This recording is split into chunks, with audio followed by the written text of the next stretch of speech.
No, thank you. I mean, that answer definitely really, addresses sort of just exactly the moment that we're in, and especially sort of the technological changes that we see happening just every year.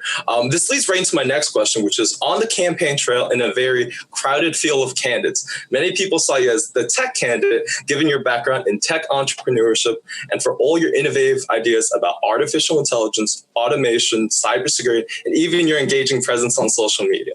My question is, what do you see as the most significant governmental technological challenges that this nation faces today?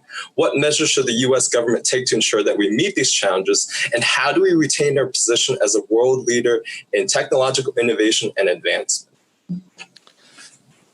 Yes, Andrew Yang, the tech candidate. I have to say, I feel very self-conscious anytime I show up to something and then like a setting is wrong. People are like, can't you figure this out? Aren't you the tech candidate? So I'd say there are two things, two major responses I'd have to that question, Michael. What's the most pressing technological issue? I would say the most pressing technological issue for us right now is the fact that Americans can't agree on basic facts anymore because we're getting different sets of facts through information silos. Like that, if you're the average American of your age, you are not watching cable news for your news. You're getting the news from your social media, and your social media feed is very much determined by what you clicked on in the past and who's in your network. So to use something that should be very, very obvious, for example, wearing a mask is a very positive thing to do. There could be someone in Arkansas getting a completely different set of information than you are.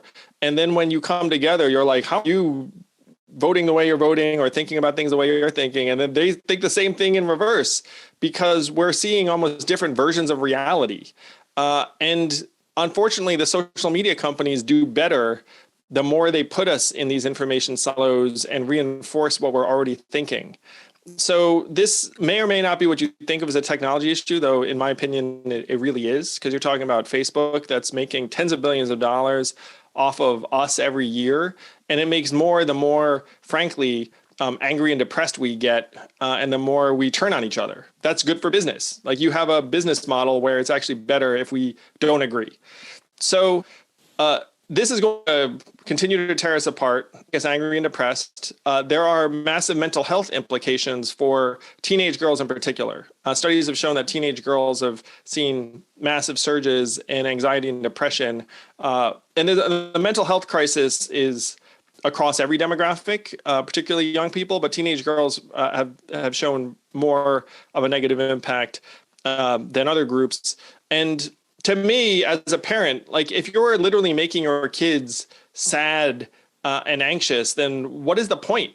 Like, Lawrence Lessig, who's at Harvard, put it like this. He said, democracy is poor, so Facebook can be rich. And is that a trade-off we're all happy with? It's like, yeah, that makes sense. Like at least Zuck's really rich, like you know what? He only bought part of that island. He should have the whole island. So that legitimately is the balance we're in right now. And we need to try and get our arms around what social media is doing to us, our mental health, and our democracy. Particularly the selling and reselling of our data. So that's immediate technology issue number one. The other issue I'm going to identify, because I think it's so crucial, is artificial intelligence. The fact is it's going to transform many, many industries and jobs. And there is something of a de facto arms race between the US and China right now in terms of deploying various AI algorithms throughout different environments. And the speed that AI develops at is changing exponentially, where they just came out with this AI that can write as well as or better than most human journalists. So think about what that could do. You have also AI that can make deepfake videos that are indistinguishable from reality. You think it's Andrew Yang talking to Michael and Sahar right now. Maybe it's not. Like maybe, who the heck knows?